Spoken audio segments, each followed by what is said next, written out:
Kita emang kalau kita produksi, promosi, kita tidak membuktikan sendiri kan nanti omong kosong ya Pak ya. Limbah rumah tangga itu bahan baku yang sangat melimpah dan tidak akan habis. Selagi di dunia ini masih ada manusia, di situ masih ada limbah rumah tangga.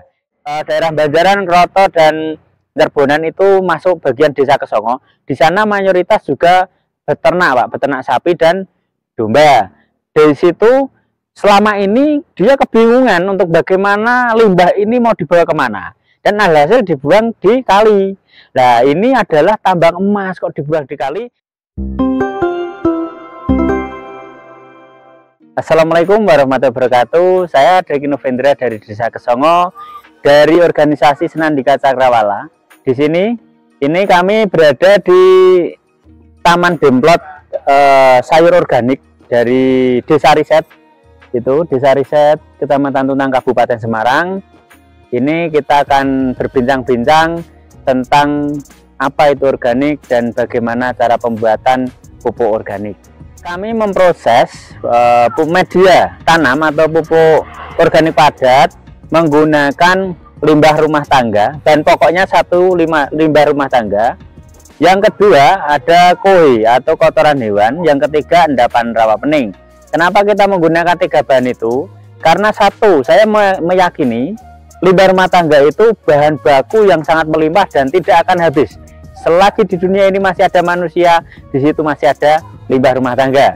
Yang kedua, kita menggunakan koi, kotoran hewan. Kotoran hewan, mayoritas masyarakat desa memelihara hewan, dan kami sangat mudah untuk mendapatkan bahan baku itu. Yang ketiga, endapan rawa pening, karena kita di pesisir rawa pening kita mempunyai harta karun, kita mempunyai tambang endapan rawa pening atau gambut yang di situ melimpah ruah dan kita bebas mengambil, tidak dipungut biaya. Itu salah satu kekayaan kami. Bagaimana alasan kami kok mau mengelola ini pupuk padat, karena kami akan kaya dengan bahan bakunya.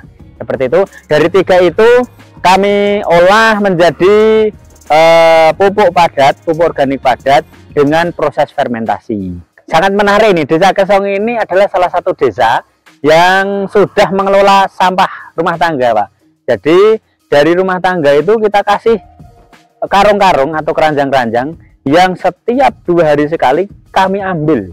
Dari tim pengambilan sampah kami ambil, kita kumpulkan, membawa tosa, karena kita belum mempunyai armada yang rodanya 4, kita masih menggunakan tosa. Dari itu kita bawa ke TPS 3R, ini pusat pengumpulan sampah dari Desa Kesongo. Dari TPS 3R nanti sampah itu kita masukkan ke dalam mesin itu Pak, namanya apa ya itu, yang berjalan sendiri itu, conveyor. Di situ kita pilah Pak, kita pilah yang langsung bisa kita jual seperti botol, plastik dan lain-lain, kita ambili, besi dan lain-lain. Sisanya masuk ke dalam mesin. Mesin itu sudah otomatis memilah antara organik dan non-organik. Yang organik tercacah menjadi bubur sampah, yang non-organik kena blower akan terbang menuju ke bilik non-organik gitu. Yang organik terus kita ambil, kita bawa ke ruang proses fermentasi. Kebetulan mesin kami itu sudah mesin yang menggiling menjadi bubur Pak. Jadi setelah masuk di dalam mesin itu bentuknya sudah bubur sampah. Jadi bubur sampah itu adalah mempercepat bagaimana bakteri nanti akan memproses fermentasi, seperti itu. Jadi dari hasil mesin itu kita bawa ke dalam sebuah gudang, ini gedung untuk pembuatan pupuk padat. Dari situ kita fermentasi, kita campur menggunakan bakteri, dan kita tambahkan trichoderma atau fungisida hayati karena itu sangat dibutuhkan untuk tanaman juga. Dari situ kita fermentasi selama waktu yang kita butuhkan.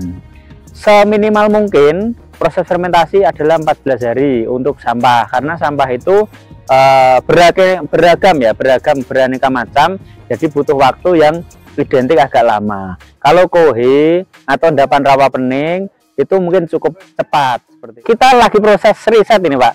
Jadi untuk murni organik juga kita ada, untuk murni endapan rawa pening juga kita ada, murni kohe ada, bahkan campuran 3 komponen itu juga ada. 2 komponen ada, dari kohe sama endapan sendiri ada, kohe sama residu sampah ada. reduce sampah dengan kue saja juga ada, murni natural per item juga ada, campur tiganya juga ada. Tapi yang campur tiganya kita perbandingan 1:1:1 karena untuk memudahkan pengukuran kan seperti itu. Kalau kue kebetulan kita di riset ini juga ada riset pakan, Pak, riset pakan domba. Jadi kita punya domba, Pak, yang di situ untuk memenuhi kebutuhan kami walaupun belum maksimal. Tapi warga sekitar sini yang terkhusus di atas jalan, yang daerah Banjaran, Kroto dan Terbonan itu masuk bagian Desa Kesongo. Di sana mayoritas juga beternak, Pak, beternak sapi dan domba. Dari situ selama ini dia kebingungan untuk bagaimana limbah ini mau dibawa kemana, dan alhasil dibuang di kali. Nah, ini adalah tambang emas kok dibuang di kali. Hanya keprihatinan kami, kita minta, Pak. Awalnya kita minta, kita proses. Setelah ini menjadi bahan baku kok ada nilai ekonominya, sekarang kita beli, Pak. Jadi kita tidak minta, kita beli sama warga-warga yang mempunyai kue. Walaupun belinya nominalnya bahasanya kita jasa untuk madai di karung itu gitu. Kita emang kalau kita produksi promosi kita tidak membuktikan sendiri kan nanti omong kosong ya, Pak ya. Jadi di tempat pengolahan pupuk padat ini saya bekerja sama dengan teknisi di sini di pertanian, ada Mas Yumam yang menangani di pertanian di sekitar TPS 3R. Barangkali ada teman-teman berkunjung berarti langsung melihat ini loh, itu yang bercerita nanti tanamannya, bukan saya. Ini salah satunya saja dari demplot kami yang berada di Desa Kesongo. Ada beberapa, kita demplot padi, ada di sebelah situ ada 2.500 meter.